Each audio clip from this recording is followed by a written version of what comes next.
guests here today. I'll give you a little more background about them and about the event in a moment or two, but I really wanted to dive on in. And Tim, start with you, and I'm going to give David a chance here too. But I want to go back to this title here and the word disruptive. Once this got on my calendar, I had a chance to look at some of the content, really was thinking about that word disruptive. And these days, I think of Uber. Uber disrupted the tax industry. I think of Airbnb. They really disrupted hotels, more rooms available through Airbnb than I think the stat I saw was the top 5 major hotel chains in the world. Those were major disruptions. What do you mean in a definition of disruptive demand generation content? Are you really thinking shake things up that much? What's your thoughts? Well, thanks, James. Yeah, disruption, when you think of it as a solution, most people would go, I don't work for a disruptive company. I work in a highly commoditized market with really arch rival competitors and enemies. And so it's not about, can we disrupt this whole market with our solution? Because you can't. But yet you have a lot of noise, and because there is a lot of parity, you have to be disruptive in your story, at least, in order to get noticed. You also need to be disruptive when it comes to the psychology of persuading people to do something different, because that's what demand gen is. You're trying to convince somebody to do something different tomorrow than they're doing today, and you need to disrupt them from their status quo. And there's a science behind that, and that's what we're going to talk about today. David, similar kind of definition and mindset for you in terms of what disruption is in this space? I think so, but when you really look at disruption beyond even content creation and solutions, and in the broader sense of technology, there is one commonality, regardless of how you go to market, and there is that concept of failing fast and failing often, and learning through iterations as to what your final outcome might be. And so, a lot of the vendors that you had described early on started out with one simple premise, and through failing fast, continued to innovate and find their true market calling. And that was the solution that they ultimately addressed. Some of them were lucky enough to do so straight out of the gate. Others required many failures ultimately to find success. Gotcha. And folks, a little tease there of some of the ideas that we'll get into. For Scott and Janet out there, for Grace and Noel, I want to do a little housekeeping for all of you all. And really the biggest part of it is a invitation to all of you. Kevin, Michael out there, Christopher, welcome to you. See Randy, Jib, and Aaron coming on board. Ask questions early and often, get them into the Q&A tab. What I'll do is I've talked to both Tim and David here, so I can jump on in if there's a need to kind of stop on down, reiterate something, clarify something that's been said. So get your questions in early and often. Also want you to be very vocal out there if you wish on social media. You see a hashtag on the screen, Disruptive Demand Gen. I'm also going to give you a couple of handles, at NetLine_Corp and at CorpV. I'll put those in the chat tab, so I'll send those all out to you in just a moment. So those are clickable for you. You can copy paste. But if there are ideas you like, you want to grab a screen grab of the event, you can grab a little screenshot. You can share that out there on Twitter and elsewhere. So I encourage you to do that. Tim Reeser is the co-author, the 3 Value Conversations. He's the Chief Strategy and Research Officer, Corporate Visions. And the reason I said research there with a little draw out is you heard Tim even tease to it. There's some science behind this. And so we're going to be talking about that today and getting a good foundation with Tim there. And then David Fortino, Senior VP of Product and Audience with NetLine. What he'll focus on towards the end of the program here is a little bit of, okay, you've made this content. Now, what are we going to do with some of it? How's it going to get consumed? Things like that. So some good kind of research backed info that we're going to be sharing with all of you here today. Again, questions, comments, get them in early, often. We'll noodle on ideas as we have time. And with that, Tim, really want to throw things over to you so we can dive on in. All right. Thanks, James. Appreciate it, and look forward to folks' comments and questions, and turning it over to David in just a little bit. And but first off, as was mentioned, there's a lot of people who approach demand gen with opinions and guesses and maybe some prior things they've tried that seem to have worked without the real knowledge of what works and why things work. So I work in the areas of these 3 forms of decision science: neuroscience, behavioral economics, and social psychology. I like to call them the invisible forces that shape human decision making. and try to understand how people frame value and make choices. And in particular, how you get people off of something called status quo bias. It's a real thing. There's a name for it. And what you're going to hear from me today is a framework for disrupting people's status quo and a powerful framework for creating messaging and content in the demand gen setting. What you're going to hear is that we first start with existing proven science concepts, things that are in the journals, things that they're writing about in these areas of study that I mentioned. Then we create exclusive simulation testing. And the reason we do that is most of the stuff in the journals written by today's professors in the area of persuasion are often tests that they've run on grad students or convicts or gamblers. And what we know is that in audiences that buy, maybe there's decision makers that don't fit those profiles, and we want to test things against decision makers who might be consumer or business decision makers. So we run exclusive simulation testing in order to create frameworks for building messaging and content, and we even build skills frameworks for teaching sellers how to have these conversations. We don't do this alone. We have academic research partners at Stanford Graduate Business School in the US and the Warwick Business School outside of London. So this is work that we do with third-party support to put academic rigor around it. So again, it's not just opinion, not just guesses, not even just previous experience or best practice. It's what's really going on in the buyer's mind. So here's a piece of science I want to lay on you that you must understand when you're going to do demand gen, because if you don't understand your arch enemy isn't your traditional competitor or rival, it's inertia, it's gravity. It's what scientists call status quo bias, the reluctance to change, in other words, risk aversion. And your job as a demand generator is to cause someone to believe they need to do something different tomorrow than they're doing today. Your job is really more about change management than it is about marketing and selling. So the principles of change management are actually what you should be studying. In over 40 years, they've identified 4 reasons people do not change or stick with their status quo. And if you understand those 4 reasons, you can begin to create messaging and content that addresses and attempts to defeat those 4 reasons. But you got to know them before you can address them. So real quickly, the 4 causes of status quo bias and the antidote to defeating it. The first is preference stability. Human beings don't like uncertainty. They will do everything they can to reaffirm their current preferences and keep it stable. So when you try to tell them about something new and something better and something improved, the natural tendency of human beings is to say, yeah, maybe, but it sounds a lot like this, a lot like that. When people use the word like, in fact, I would say we often seek likes in our social media, but you don't want the word like when it comes to your solution. They're just trying to reaffirm preference stability and stick with their status quo. They're trying to say that's a lot like what I'm already doing or a lot like what other people are talking about. So as a result, I don't need to change. What you need to deliberately do in your demand gen content is purposefully destabilize their preferences. I'm going to give you an idea for that today.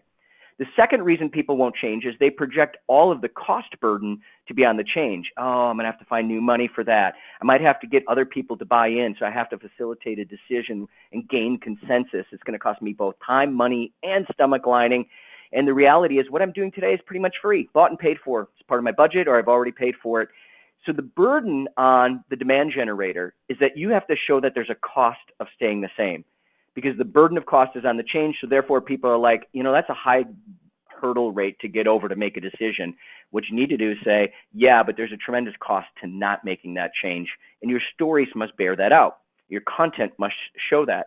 The third is selection difficulty. People are overwhelmed by the amount of information. So you've got to keep your information clear, tight, focused, but in particular, you need to show enough contrast between what they're doing today and how you propose they do it tomorrow. Lots of people in their demand gen content want to shout from the mountaintops how great their new and improved stuff is. And what they're doing at that point is showing people why this is great and why this is better. But people tend to infer, because of status quo bias, that it's more or less the same as everybody else and what they're doing. You need to actually show clear contrast between the current state and what they're doing and the recommended future state that you're bringing to the table, because the premise of value exists in that contrast.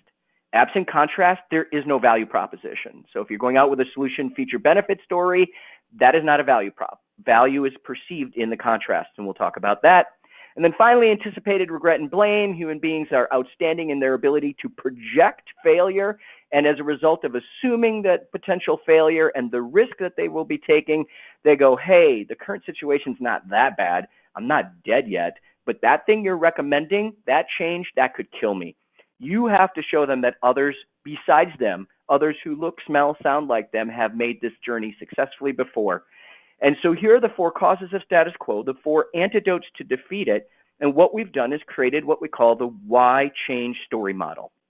This story model is a certain specific choreography, each designed to address one of the causes of status quo bias, and it's designed in a certain flow that we have tested multiple times to prove to be the most effective way to lay out a demand gen message.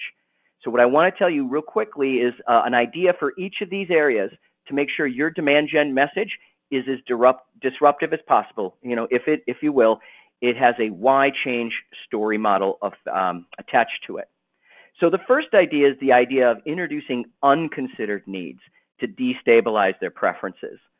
So let's talk about that for a second. You need to open hot. Your message needs to grab the decision-making part of the brain and let it know that what they're maybe doing today is no longer safe, no longer sustainable, no longer acceptable, whatever it needs to be. But the number one cause of poor demand gen messaging is what I would say is voice of the customer research. I know that sounds counterintuitive, but hear me out. When you go out and identify with customers their known needs, so think of the needs axis on the left as identified known needs, you tend to attach features, benefits, capabilities that answer those known needs. I'm here to tell you that voice of the customer research will produce effectively commoditized messaging. The commoditized red box here is basically this idea that you've identified the same needs as everybody else in your industry that's done voice of the customer research. And you've mapped more or less the same capabilities because your portfolios are not that dissimilar, and you end up telling the exact same story. So you have good intentions when you do voice of the customer research, but actually the wrong instinct because you're not the only one doing it. You're all ending up with the same information. The other thing I would tell you is human psychology does not allow human beings to express business problems or problems that are big enough to get them to change. They just feel obligated to tell you some things that are wrong. I liken it to going to a confessional at church. You don't always talk about the big things. You talk about something so that you can get through the experience. Same thing with voice of the customer research. It's human nature to almost resist telling you the problems they have that are big enough to get them to change because they dislike change that much. And then what I see most companies doing is represented by these blue arrows. They try to introduce these unknown strengths or capabilities and tell them as part of the story and call them value-added services. And you think that's going to disrupt or differentiate you. The problem is that the research showed that those blue arrows, those capabilities there are not adding value. The perception is they're adding cost and they're adding complexity. It's called choice overload. And that your real story in a demand gen setting requires you to introduce, launch, provoke unconsidered needs. Because in the red box, those are needs people already know. They can resolve them to a certain level of certainty that they're not dead, so therefore there's no urgency. But the thing they don't know, that's the thing that could kill them. And in fact, that's where you tend to add value. Just repeating back to them the problems they already know makes you a tape recorder, not a trusted advisor. A trusted advisor is somebody who tells me something I didn't already know about a problem or missed opportunity I didn't even know I had. Then what's required is that risk you've introduced, that unknown need, or maybe that need that they knew but they didn't appreciate the size or the speed with which it was going to affect them, the person that can introduce that unconsidered need creates the level of urgency to change because they didn't think of it, didn't consider it, and now they see the magnitude of it, as well as the uniqueness that you're looking for. Let me go back to that slide one more time, because it leads to those unique strengths. So 2 things you need to do for disruption is be seen as unique and unexpected and different. Well, you do that by telling them the thing they didn't know, the problem or missed opportunity they didn't know they had, and then being able to resolve that in a way that they didn't know or expect with your unique capabilities. So your story has to be tethered first to this idea of a problem or situation, need, challenge, threat, risk, or opportunity they didn't even know they had. What that does in turn is reveal a limitation or a gap or a flaw in their current approach. It's so important for them to see their status quo approach as being unsafe, unsustainable, untenable, unacceptable moving forward. Like, it's not that they're stupid because they're doing what they're doing today. They're now smarter because you've revealed some things to them. And these things that you've revealed have shown a gap or a flaw or a limitation in their current approach. These issues are happening. You didn't know these were happening. And the problem is what you're doing today won't allow you to resolve that or won't let you get there from here for this reason and that reason. This is extremely important because that shows the cost of staying the same. There's a cost to staying the same. You won't be able to resolve this. You won't be able to get to there. You won't be able to take advantage of this and. So destabilize their current preferences by telling them about a problem or situation they didn't know and weren't able to articulate, but is real, and you can support that, and then show the reveal of the flaws or limitations in their current approach and that there's a cost to staying the same. You must first unhinge that. And here's my main point in demand generation. If any of you have studied Daniel Kahneman, Thinking Fast, Thinking Slow, and Prospect Theory, you know that people are 2 to 3 times more likely to make a move, to change, to do something different in order to avoid a loss versus to acquire a gain. Yet we've been told all along to talk about the new features and the new benefits, but the science says people are 2 to 3 times more likely to change and leave status quo in order to avoid a loss. That's why the cost of staying the same is so important, and that's why the unconsidered need that they didn't expect is so important. And in fact, it leads to this concept of risk seeking. You overcome risk aversion to change by putting people in a mental mindset of seeking risk, and they will only seek risk to mitigate loss, or at least at a rate 2 to 3 times greater than seeking out a risk to do something new to acquire a gain. And I want to be honest, when you're in demand gen and you're trying to convince people to do something different, you are asking them to take a risk. So you need to understand this science. The third thing you need to do in the message then is then pivot. Pivot to the new safe way. Now is when you talk about you. So what people need to do in their demand gen content is make sure they spend enough time unhinging the status quo bias by introducing unconsidered needs and showing the limitations in the current approach, leaning into loss aversion, and then move to contrast because value lives in the contrast. Now there's actually enough daylight between what they're doing today and what you're going to talk about them doing better tomorrow. And you needed to create that daylight. You needed to shine the light on that daylight by creating the context for urgency in the first half. Now in the second half, the contrast for value. The idea of contrast, it relates to the brain and how it makes decisions. What you need to know about what's going on in the brain when it's deciding to make a change is that there's 2 parts of the brain involved, System 1 and System 2, to keep it simple and not use technical terms. System 1 is a fast decision maker designed for survival. It is emotional and intuitive.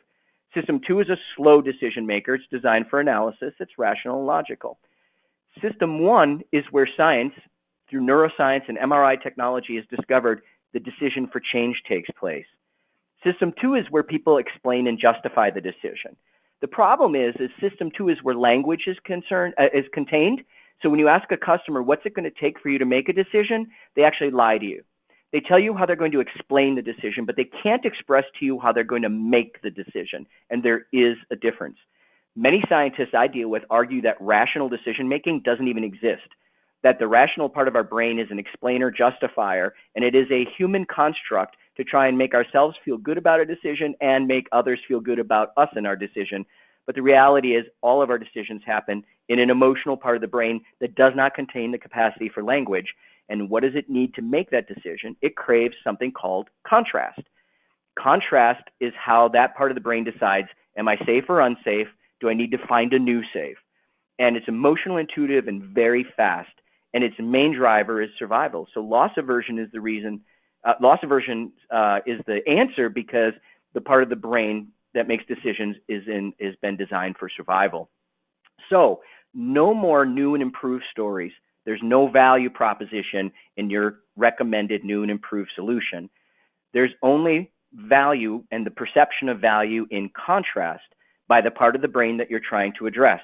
And it puts the current state in a position of looking like there's risk associated with it, and the future state as resolving that and there needs to be enough daylight in between. So if your stories in demand gen do not contain a great look at what the current state is and what people are struggling with and what that looks like, and then viscerally and visually showing what the new future state looks like in contrast to that, it's very hard for someone to make a change and leave their status quo bias, because you violated one of the tenets, and that's the requirement for clear contrast.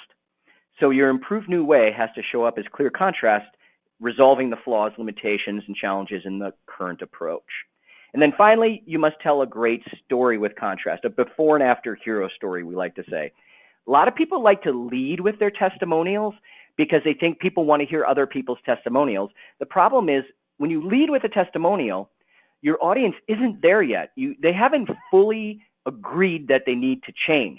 And they're kind of excited and interested to hear that somebody else has succeeded, but not yet motivated to actually do what you're talking about.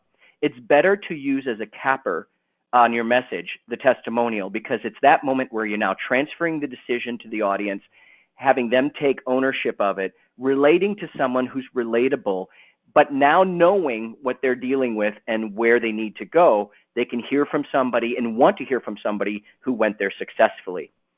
So your demand generation content, in order to be disruptive, needs to create a context for urgency and clear contrast for the perception of value. And both are required to make a change. When you see your current situation as unsafe, you're looking for a new safe. So I don't need a new safe unless my current situation is unsafe. So you need both, because if you just make the current situation unsafe and you don't give them a new place to go, well, that just makes you a jerk.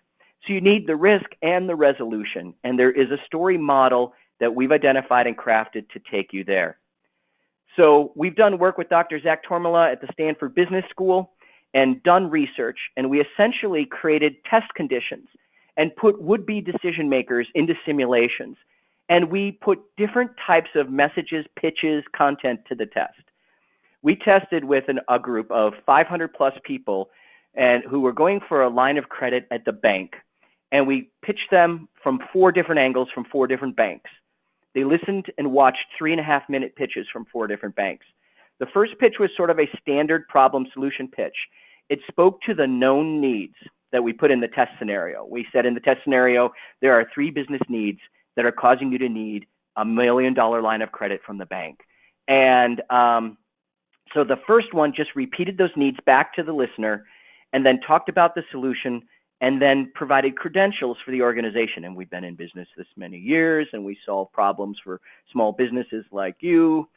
The second pitch came from a different bank, but they used the same opening, problem solution, because it's a very common sort of solution story type of effort. Hey, you've got these 3 problems, we've got these capabilities, but they then introduced some value-added services that were unexpected and they believed different.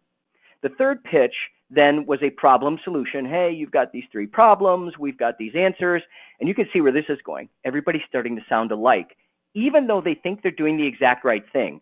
By identifying the problems of the customer and mapping those to their solution, it turns out they're doing exactly the same thing as everybody else. In the third case, though, after that intro, they introduced something the customer didn't expect. It gave them an industry statistic that said 42% of small businesses that take a loan during a recession still fail. That's a bad number. That means almost 1 in 2. And we want to tell you about some special services to help make sure you don't become a statistic. So sort of surprise them on the back end of the pitch. And then the fourth bank came in and it opened with that surprise. It introduced that unconsidered need. Companies who go into a recession, when they're not as flush as they were during other times, new problems surface that they didn't see or didn't expect when times get lean. And as a result, 42% of companies who take a line of credit during a recession still fail. We don't want you to become a statistic. We've got this service and that service to make sure that doesn't happen and you're not throwing good money after bad. And then moves on through the rest of our why change model. Turns out that you can gain a 50% jump in uniqueness and differentiation and perceived importance by introducing the unconsidered need, as long as you introduce it. But the one that won was the one that opened with it and did the why change stories we identified. In disruptive demand gen, the first rule is you must be unique and different. And the only way you're unique and different is telling them something they didn't know or expect. If you repeat back to people the things they told you, you are not seen as unique and different. In fact, people sort of resolve themselves to certainty and they want to keep their preference stable. They're like, I already knew that, and it's no big deal. We're not dead yet. The surprise, the unconsidered need, it creates that 50% lift and that disruption that you need. The winner, as we go through it, is the one then that creates a sense of quality, trustworthiness, expertise, and credibility. Summed up here, all these questions present that you can get a jump, a statistically significant jump in quality perceptions of credibility, expertise, trustworthiness, but only if you launch your story with an unconsidered need and open with it. In fact, if you use it later on, it's too late.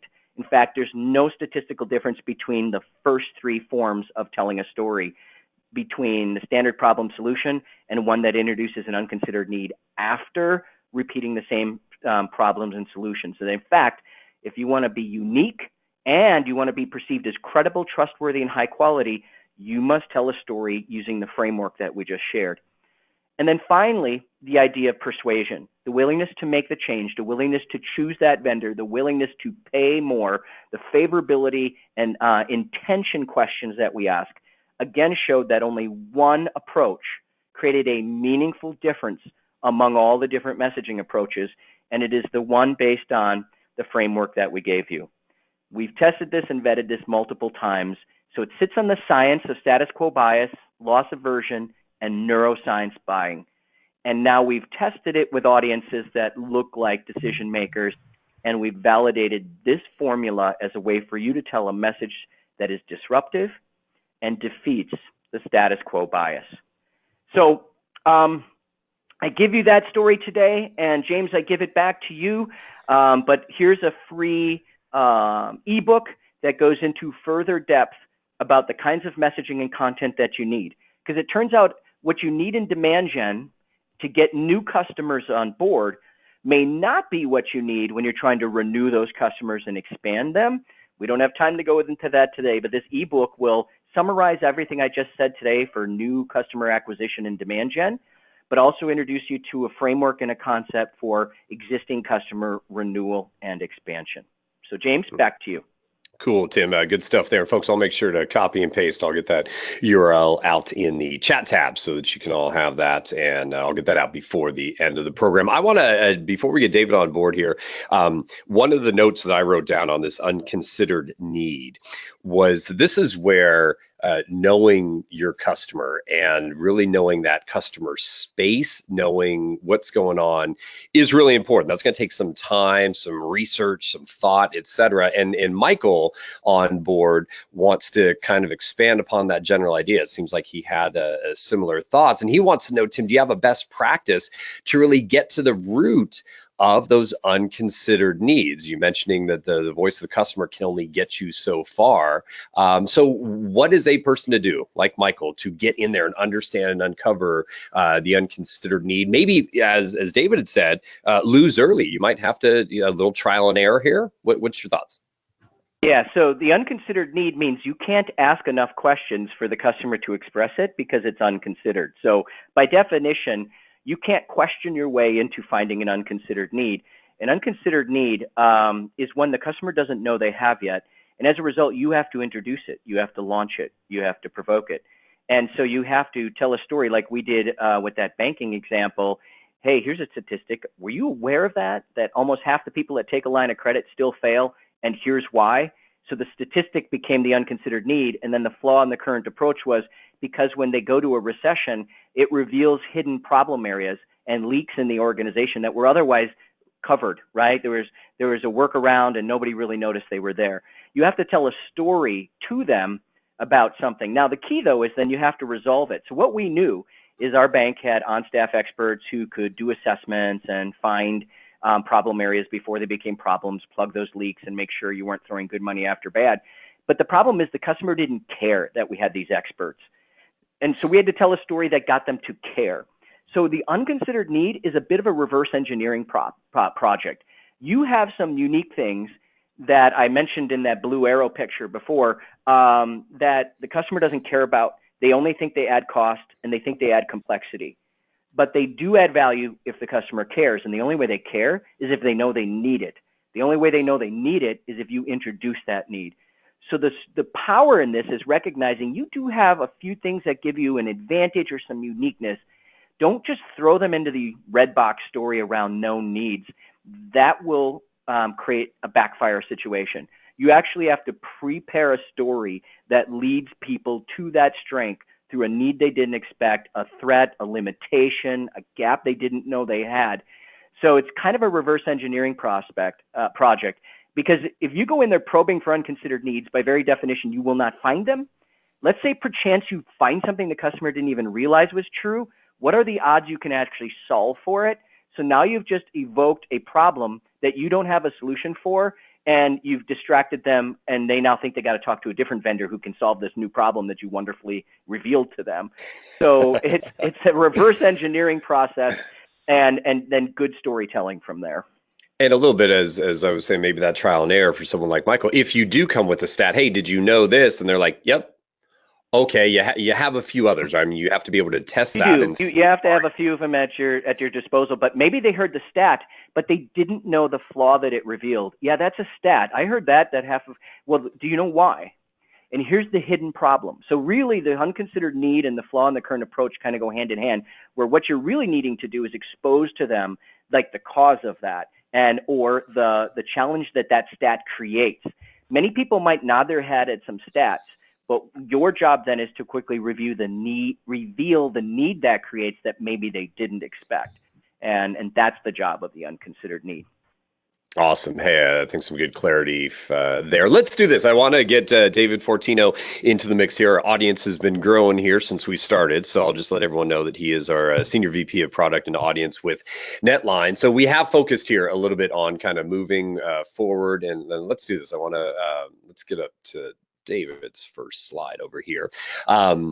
And then we can go ahead and get into the rest of the conversation, talk a little bit about, all right, so we've created some of this disruptive content, and then let's go ahead and move this forward. So let's do this. Tim, do me a favor, just move to, I think, 2 slides up, and I'll just move to the title slide there of David. And then, in fact, David, am I going to give you control here for your, here we go. Yeah, I'm taking it now, actually. Presenter, perfect. There you go. You're all squared away now, and I see your slides are up. So let's have you continue on here. And again, folks, questions, comments, you got something for either Tim or David here, keep getting those in. We'll get some more questions later on. Perfect. Just advancing my slide here. Great. Yeah, so thank you everyone for attending. Tim, awesome job. I think that really elegantly articulated how to not only find a disruptive story by focusing on situations and not personas, but most importantly, kind of teed me up nicely as to what you need to do once you've identified that story. How do you amplify that? How do you get that effectively into and in front of the appropriate prospects at the right time? And so we're going to run with a hypothesis that we've now got shiny, new, spectacularly crafted content desperate for the light of day based upon a ton of the research that we've just listened to. Strong content with the wrong go-to-market strategy would clearly be a massive failure for all of your efforts and would be disregarding a lot of the science that was put forth. So we're going to try here to make sure that that doesn't happen. For the next 20 minutes or so, I'd like to specifically ask all of you to consider me as your content Sherpa. My goal is simply for you to walk away from this session with a better sense of truly who is engaging with your content across the B2B web, and more importantly, how you can take disruptive content to the next level by leveraging distribution tactics and audience targeting methods that will generate ideal long-term results. Through data, very much similar approach to Tim, we're able to discern the content consumption patterns of prospects, their influencers, and how they can be exposed. The findings I'm going to cover today have been directly extracted from a lot of in-market content consumption behavior of millions of B2B professionals as they've gone about their various research patterns. At the end of this session, I'm going to be presenting 2 distinct recommendations, again, based on data to optimize content strategy for 2018 and beyond. So let's dig in. What you're seeing before you is the single most detailed content consumption analysis of research patterns exhibited by B2B pros across the web. This was a content consumption report and demand gen report that we produced last year at the close, where it was specifically taking a look at content consumption activity across all levels of enterprises, company sizes, industries, verticals, geographic regions, and so on. The report offered a deep dive look into over 8.5 million gated content requests and the leads that were generated for our clients over the prior year.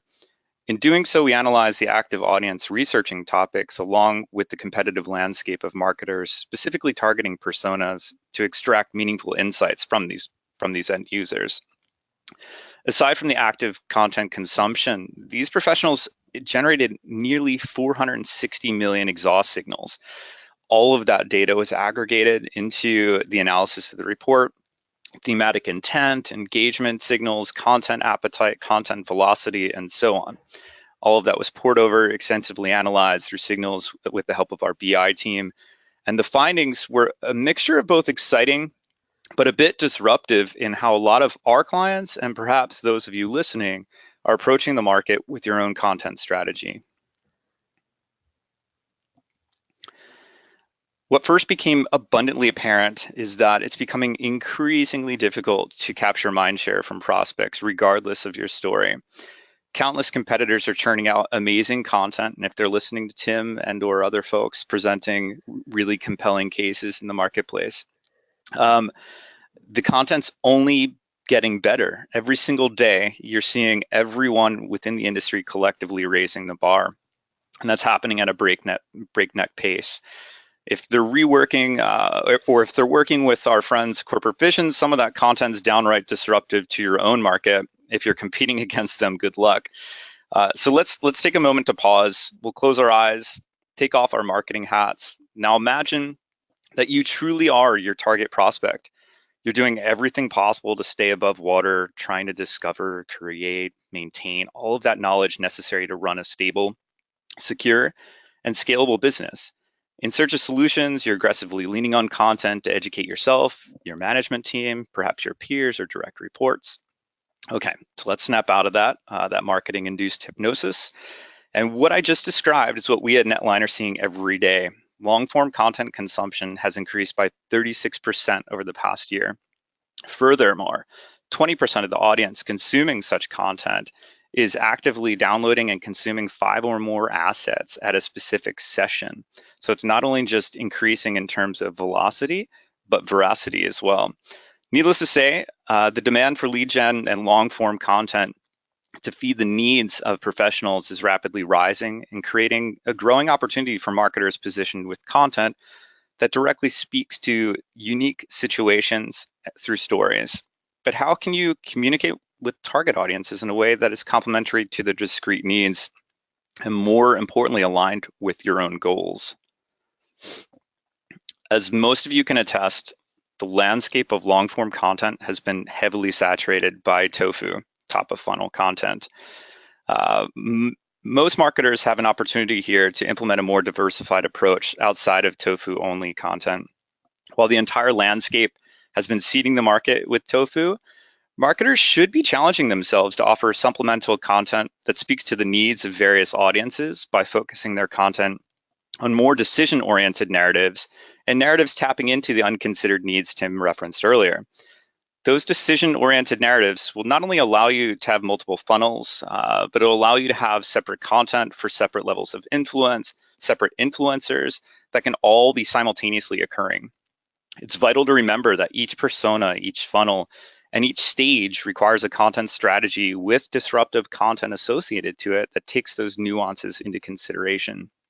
A balanced strategy should provide a proper content to audience mapping for all stages and personas within your specific funnel. And again, now is the time to implement a more diversified approach outside of a generic one-size-fits-all tofu content that I still am seeing quite a bit. At any given time, there's about 7,000 assets live on our platform from our various clients. I would say the vast majority of that content still tends to be top of funnel oriented. With all that content littering the landscape, let's dig in a little bit deeper and observe the content consumption patterns forming at a functional level. Content consumption activity by job level reported directors as the most active professionals, and ultimately generating 27% of all content consumption activities. Mid-level pros drove the majority of activity, including managers 22% and individual contributors at 15%. Senior level leadership upwards into the C-suite obviously accounted for less. Those findings only compound themselves within larger organizations. It's pretty obvious, the larger organization, the less likely that senior leadership is more proactively searching, engaging, and consuming long-form content. So with that being our reality, I'd like to pose a question. How many of us are actively trying to break into and or influence the C-suite? I'll launch a few other questions here. So let's look around your own organization for a moment. Would you generally say that your C-suite has the time to casually traverse the web researching new vendors? Do they lack distractions, meetings, daily fires, employee-related issues? Surely they have abundance of time to read at their leisure, right? Every day they're just sitting casually in their office. I know each of you obviously are answering hell no to those questions. In reality, this simply comes down to common sense. The C-suite is entirely too busy to be researching and reading long-form content.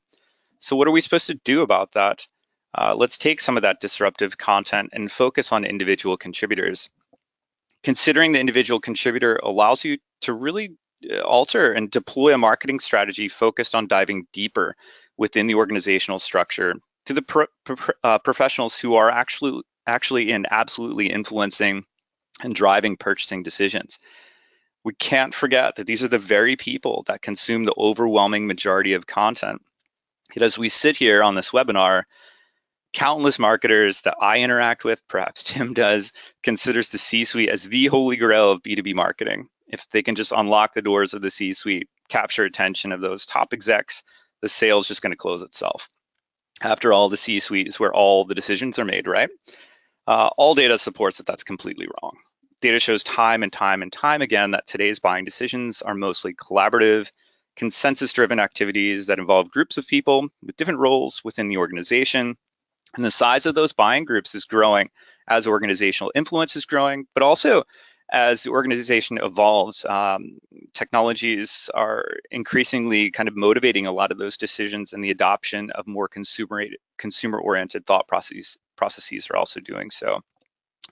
As smart marketers, we need to digest market realities and weaponize ourselves with these facts into real-world executables that impact campaign performance. Ignoring the important funnel diagnostic is nothing short of more or less burying your head in the sand.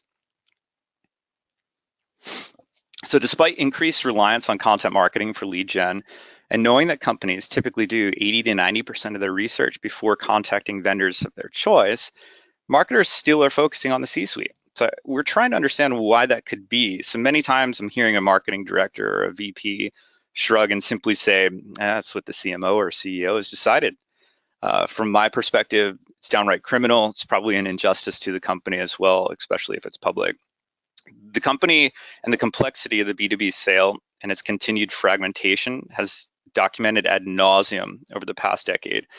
Yet one thing continues, a complete and utter disregard from senior corporate leaders and the willingness to accept the harsh reality that marketing strategies solely focused on reaching into the C-suite will not yield success.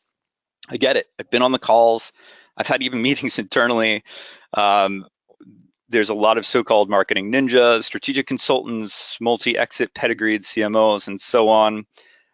Typically, they enter a room and say something like this. I've peeled back the layers of the onion. I'd like to empower all of you with the recommendation I've been noodling on.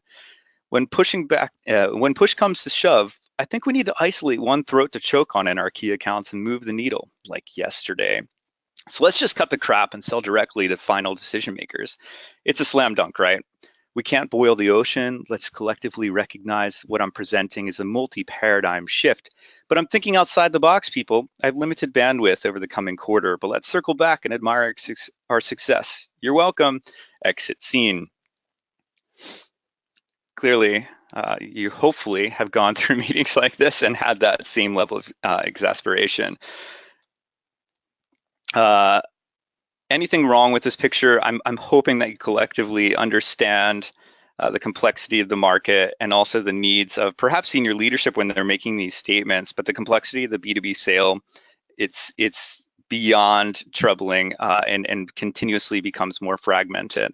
So as buying committees has continued to broaden and deepen across organizations, we need to understand and ignore this reality that is synonymous with adding one more nail in your coffin.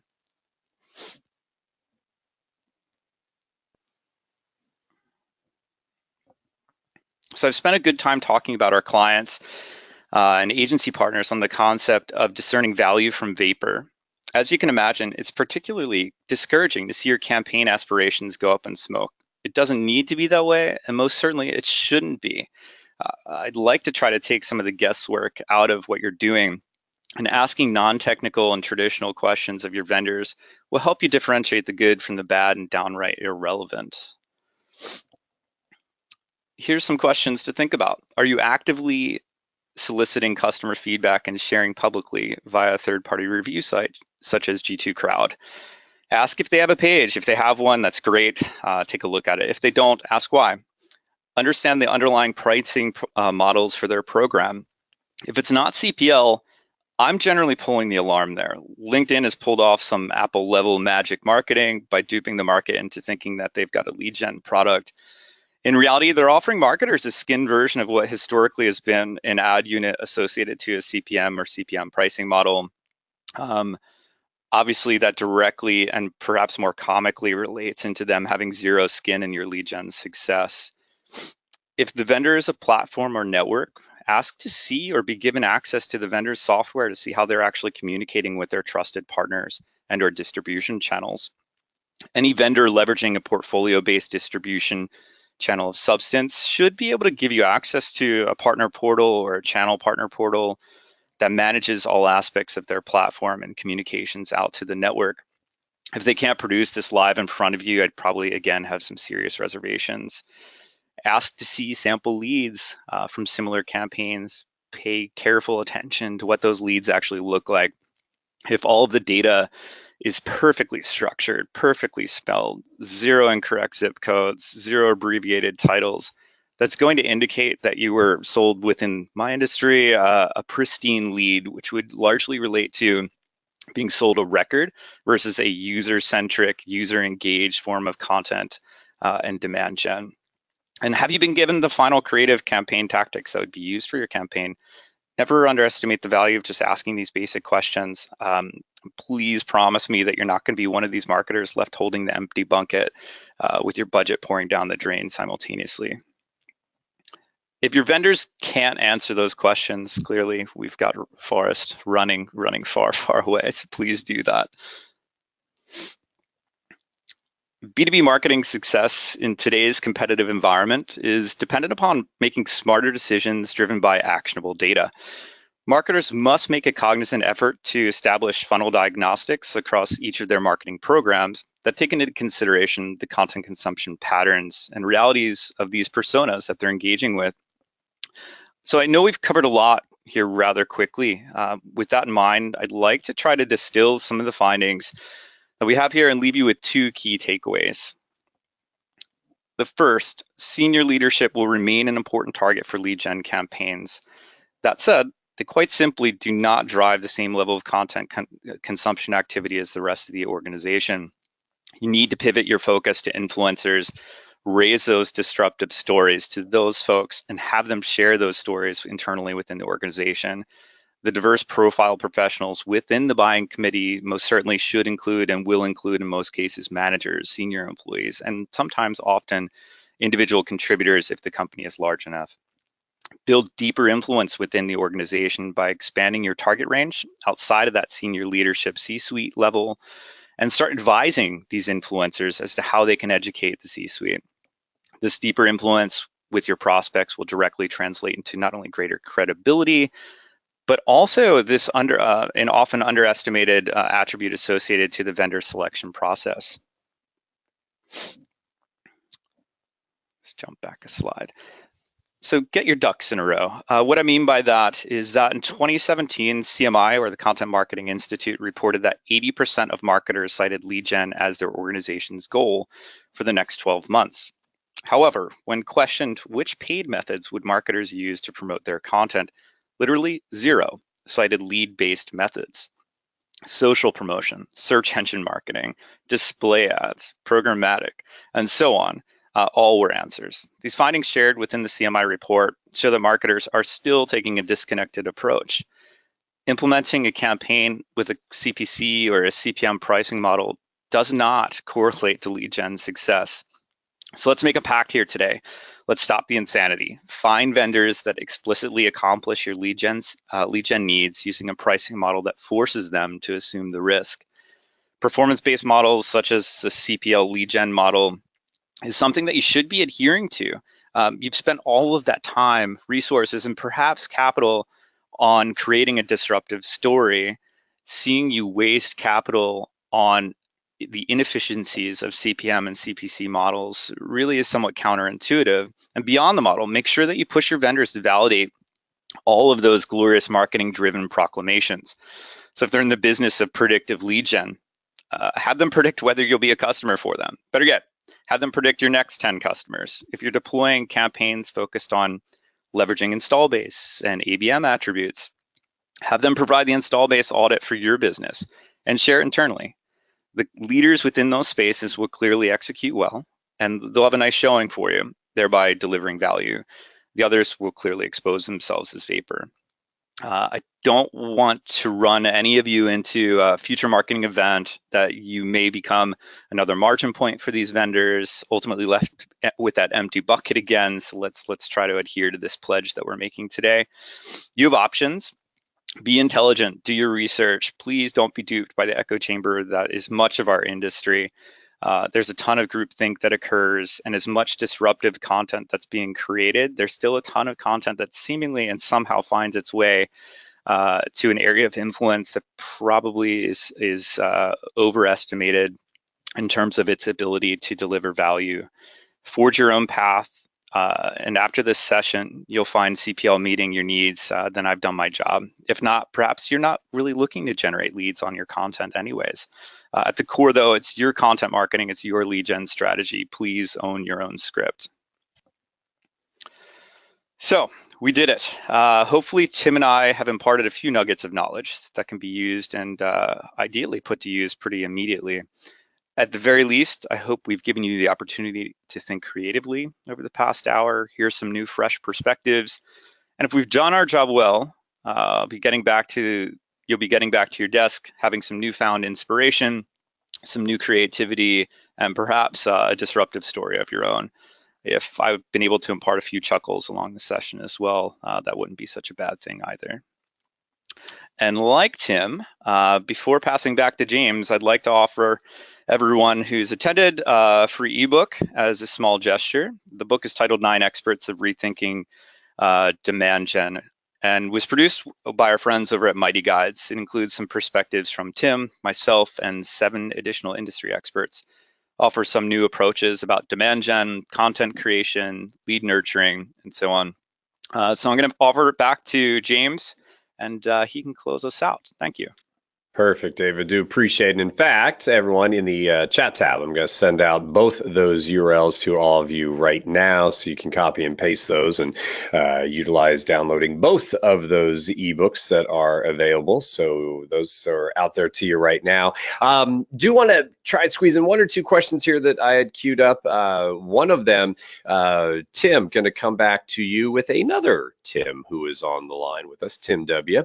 And he wants to just kind of firm up again what you were saying about when to use customer testimonials. Did he hear you that you use them kind of at the very, very end? Do you just leave them out all together, especially if we're talking about these unconsidered needs? Your thoughts again on customer testimonials, where they fit in. Yeah, one of the things that in our books that we've written about is as we've studied how people are more willing to change a behavior. We studied Alcoholics Anonymous and discovered that they didn't They weren't able to convince people they were alcoholics by telling them they were alcoholics. They were able to convince people by hearing from other alcoholics. And they would always tell a great before and after story. And so the most powerful form of persuasion is self-persuasion. And self-persuasion is most powerfully encountered when you hear somebody similar to you.